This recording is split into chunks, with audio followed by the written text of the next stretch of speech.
애굽의 총리로 그의 가문과 이스라엘 모든 백성들을 기근과 위기 가운데 살려냅니다. 다윗은 양치는 목초지에서 하나님을 만납니다. 부모조차도 버렸었던 그러한 아들이었던 다윗은 골리앗을 물맷돌로 넘어뜨리고 이스라엘의 통일 왕이 됩니다. 갈릴리에서 어부를 하던 베드로는 예수님을 만나서 한 번의 설교로 3,000명을 회심시키게 됩니다. 바울은 다메섹 도산에서 예수님을 만납니다. 그리고 그의 인생이 180도 전환이 되죠. 이방인들에게 복음을 전하는 사도로 그의 죽음까지 또 쓰임을 받게 됩니다. 사람이 하나님을 만나면 기적이 생깁니다. 아멘. miracles unfold, 영어로 하면 miracles unfold라고 써 있습니다. 기적이 펼쳐지게 됩니다. 사람이 사람을 만난 것, 사람이 사람을 만나기도 하지만 사람이 하나님을 만나는 곳이 있습니다. 그곳이 바로 교회입니다. 교회는 사람의 역사가 이루어지기도 하지만 하나님을 만나 기적이 이루어지는 곳입니다. 그리고 이 예배 시간은 바로 주님께서 주님께서 우리를 만나 주시는 기적의 시간입니다. 여러분, 우리는 한 주에 한 번 습관적인 예배 의식을 치르는 종교인이 아닙니다. 아멘. 아멘. 우리가 전심으로 주님 앞에 나아가는 것, 그리고 우리의 삶과 우리의 모든 예배가 전심으로 주님 앞에 드려지는 것, 이것을 산 제물이 된다라고 합니다. 하나님께서 이곳에 임재하여 주시고 그리고 우리를 인격적으로 만나 주시는 이 예배가 정말 살아있는 주님과의 만남이 있는 예배가 되기를 바랍니다. 우리의 예배가 하나님을 만나는 기적의 시간들이 되기를 간절히 소원합니다. 아멘.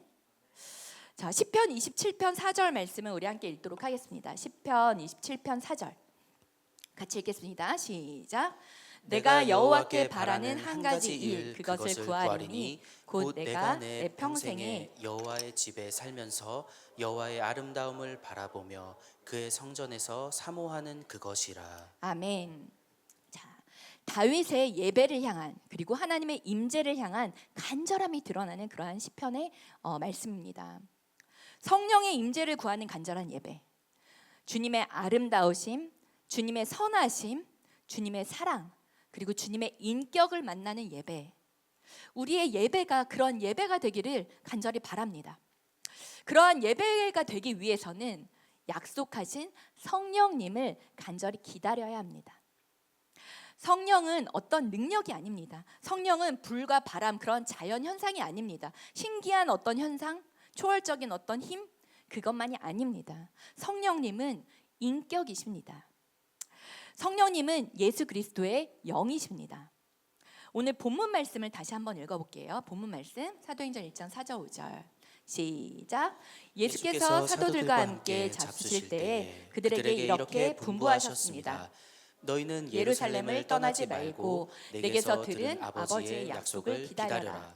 요한은 물로 세례를 주었으나 너희는 여러 날이 되지 않아서 성령으로 세례를 받을 것이다. 아멘. 자, 아버지의 약속을 기다리라 말씀하십니다. 약속하신 성령을 기다리라. 주님께서 말씀하십니다. 부활하신 예수님께서 말씀하십니다. 얼마 지나지 않아서 너희는 성령을 세례로 받을 것이다. 예수님께서 말씀하십니다. 자, 성령이 임하시면 어떻게 될까요? 성령이 임하시면 변화되는 것. 자, 첫 번째, 말씀이 깨달아집니다. 예수님께서 부활하시고 엠마오로 가는 두 제자를 만나 주십니다. 그들은 집에서 음식을 나눕니다. 예수님과 함께 음식을 나눕니다. 예수님께서 빵을 떼어서 축복하시고 그들에게 떼어서 나눠 주십니다. 그때에 그들의 눈이 열려서 그분이 예수님이시라는 것을 깨달아 알게 됩니다. 누가복음 24장 32절 말씀 제가 읽어드릴게요. 그들은 서로 말하였다.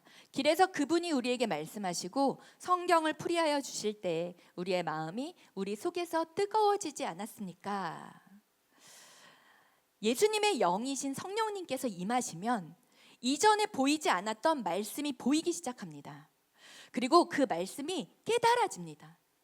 그 말씀이 문자적으로만 읽었었던 그 말씀이 살아서 움직이는 것을 경험하게 됩니다. 이전에는 전혀 와닿지 않았던 말씀들이 나의 심장을 찌르는 듯한 칼과 같이도 느껴지게 됩니다. 나의 삶의 상황들이 말씀으로 해석이 되기 시작합니다. 성령님은 우리의 영의 눈을 열어서 말씀을 깨닫게 하십니다. 말씀이 살아있는 하나님의 되셔서 일하시는 것, 말씀과의 인격적인 교제가 시작이 됩니다. 성경책, 그냥 책, 말씀, 문자, 그리고 읽고 우리의 머릿속에 넣는 것, 그 말씀이 아니라 정말 살아서 움직이는 하나님의 인격으로 우리와 교제하게 됩니다. 살아있는 하나님의 말씀, 하나님의 음성을 듣게 됩니다.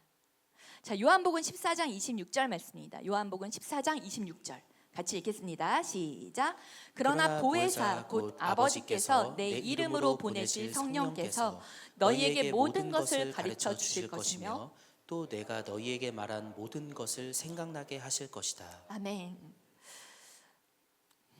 성령님이 임하시면 말씀이 생각납니다. 말씀이 떠오릅니다. 이전에 말씀이 단지 정말 문자적으로만 눈으로만 이해가 되고 이해하려고 막 노력하고 지식적으로 와닿았던 말씀들이 살아있는 하나님의 말씀이 되어서 내 안에서 움직이는 것을 경험할 수 있습니다. 또 더 이상 하나님을 거부하고 하나님을 거절했던 마음, 그리고 하나님을 대적했던 영은 우리 안에서 서둘러서 쫓겨져 나가게 됩니다. 성령님이 임하시면요.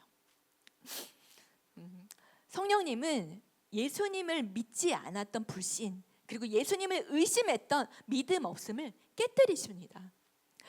예수님을 알게 하십니다. 예수님께서 행하셨던 일들이 나와 어떤 관계가 있는지를 깨닫게 하십니다. 예수님의 십자가가 나와 어떤 의미인지 어떤 관계인지를 깨닫게 하십니다. 예수님이 깨닫게 하시는 건 그것은 바로 말씀이 깨달아지는 것입니다. 내가 어떤 존재인지를 다시 한번 깨달아지는 것, 그리고 예수 그리스도의 십자가의 의미가 나랑 어떤 관계가 있는지가 깨달아지는 것입니다.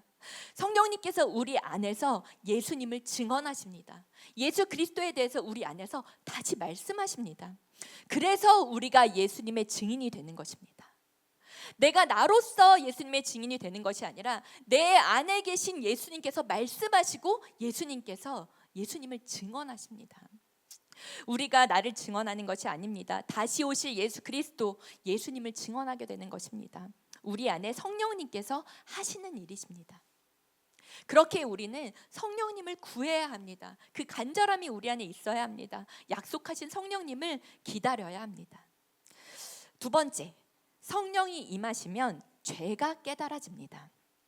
요한복음 16장 7절 8절 말씀 우리 같이 읽겠습니다. 시작. 그러나 내가 너희에게 진실을 말하는데 내가 떠나가는 것이 너희에게 유익하다. 내가 떠나가지 않으면 보혜사가 너희에게 오시지 않을 것이다. 그러나 내가 가면 보혜사를 너희에게 보내주겠다. 그가 오시면 죄와 의와 심판에 대하여 세상의 잘못을 깨우칠 것이다. 아멘. 자, 성령은 진리의 영이십니다. 예수님이 부활하시고 하늘에 올라가시면서 보혜사 성령님을 보내주시겠다라고 약속하셨습니다. 성령은 죄를 깨닫게 하십니다. 성령은 세상의 잘못들을 드러나게 하십니다. 죄에 대해서 책망하시는 분이 성령님이십니다. 우리도 살아가다가 그렇죠. 우리가 말씀대로 살지 못할 때, 그리고 죄이지만 내가 먼저 넘어가서 그 죄를 저질렀을 때 우리의 마음속에서 말씀하시는 분이 계십니다. 성령님께서 말씀하십니다. 그리고 그것에 대해서 마음에 아픔이 있고 찔림이 있게 됩니다. 성령님께서 그 죄를 책망하시기 때문입니다. 우리 안에서 역사하시는 것, 죄를 깨닫게 하시는 것, 성령님께서 하시는 일입니다. 성령님께서 임하시면 나의 죄가 더 뚜렷하고 선명하게 보입니다. 그래서 그것을 주님 앞에 회개하면서 고백하게 됩니다. 성령님이 임하시면 회개가 터지는 것입니다. 우리가 아무리 회개해야지 하지만 기계적인 회개를 한다라고 생각할 수 있습니다. 성령님께서 임하시면 나의 죄들을 우리 입술로 진정으로 고백하게 하십니다. 그것이 너무나도 괴로워서 내가 그것을 안고 있을 수 없도록 만드시는 분이 성령님이십니다. 성령이 임하시면 우리의 회개가 터져 나옵니다. 성령님께서 비춰주지 않으면 우리의 죄를 깨닫지 못합니다. 그리고 죄인이다라고 말을 하게 되면요, 왜 내가 죄인이냐라고 반발하는 마음이 생깁니다. 거짓말을 한다 해도 별로 양심의 가책이 없습니다.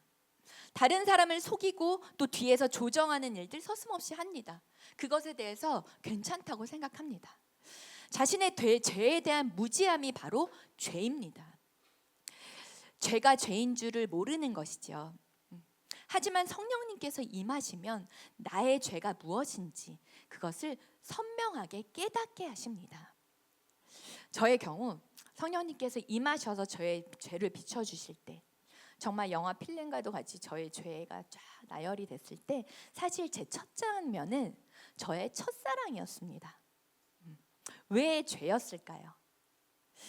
하나님보다 더 사랑한 죄, 하나님보다 더 중요하게 생각했었던 죄, 그것이 바로 우상이었기 때문입니다. 그 이후로도 저의 죄인 줄 몰랐던 것들, 죄들이 쫙 깨달아지게 돼서 너무너무 괴로웠습니다. 괜찮은 줄 알았던 저의 무지함이 그리고 교만이었던 것이죠. 여러분, 성령님께서 임하시면 우리의 안 좋은 습관들 딱 끊어집니다. 우리가 굉장히 고민하고 갈등하는 부분들 많잖아요.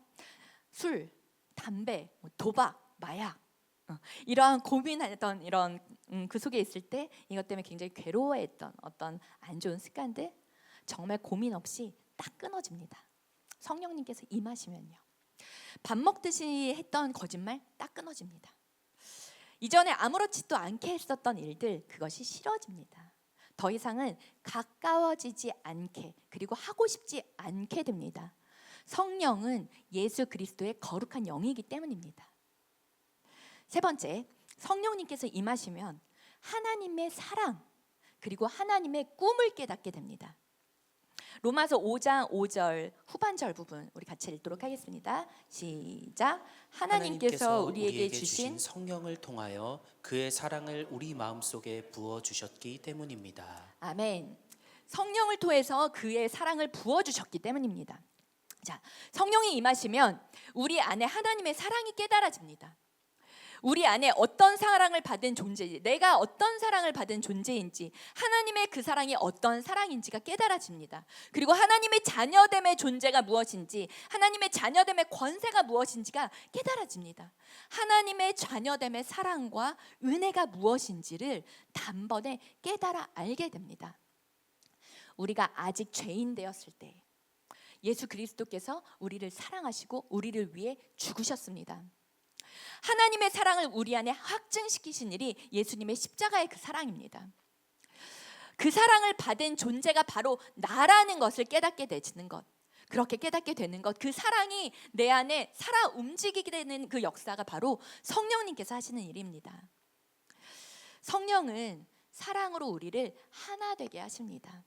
성령은 평안의 맨을 줄로 공동체를 하나 되게 하십니다. 그것을 굳게 지키라라고 에베소서에서 말씀하고 계시죠. 성령은 예수 그리스도의 십자가의 사랑으로 우리를 하나 되게 하십니다. 화해하게 하십니다. 그 안에서 평화롭게 하십니다. 성령을 소멸하면요, 예수님의 사랑에서 점점 멀어지게 됩니다. 사랑받은 존재라는 사실을 잊게 됩니다. 그래서 나 스스로에 대해서 나를 바라보면서 절망합니다. 나에게 있는 상황들을 통해서 실패감을 경험을 합니다. 나를 포기하기도 합니다. 예수님께서로부터 멀어지게 되면요, 성령을 소멸하게 될 때의 일들입니다. 우리 안에 평안이 떠나갑니다. 그리고 관계 안에서 평화가 사라지게 되죠. 성령님께서 부어주시는 하나님의 사랑에서 우리를 잘 지켜야 하는 것, 성령님을 소명을 하지 않는 일입니다. 하나님의 사랑 안에서 우리가 더욱더 자라갈 수 있는 것, 성령님이 우리와 함께 하시고 우리 안에서 우리를 붙들어 주시기 때문입니다. 또 성령님께서 임하시면 우리 안에 하나님의 소망 그리고 하나님의 꿈으로 가득 채워지게 됩니다. 하나님의 꿈, 하나님의 비전, 하나님의 소망으로 가득 차게 됩니다. 우리 말씀 읽어볼게요. 요엘서 22장 28절에서 29절 같이 읽겠습니다. 시작. 그런 다음에 내가 모든 사람에게 나의 영을 부어주겠다. 너희의 아들 딸은 예언을 하고 노인들은 꿈을 꾸고 젊은이들은 환상을 볼 것이다. 그때가 되면 종들에게까지도 남녀를 가리지 않고 나의 영을 부어주겠다. 아멘. 모든 사람에게 성령을 부어주신다라고 약속하셨습니다. 성령의 임재를 주님께서 약속하셨습니다. 아들, 딸들, 어린이들은 예언을 할 것이다. 노인들은 꿈을 꿀 것이다. 그리고 젊은이들은 환상을 볼 것이다 라고 말씀하십니다. 이 모든 일들은 사실 기도 가운데, 성령의 임재 가운데 기도할 때 나타나는 일들입니다. 남녀노소 가릴 것 없다. 종이든 노예든 상관없다. 모든 차별이 없이 모든 이들에게 성령을 부어주시겠다고 주님께서 약속하셨고 말씀하셨습니다. 아멘. 지난 주 중에 보네퍼 목사님 4월이 사실 순교 80주년이어서 좀 기념하여 개봉된 영화가 있었습니다. 보네퍼라는 제목으로, 부제는 목사, 스파이, 암살자라는 제목으로 상영된 영화를 보게 되었습니다.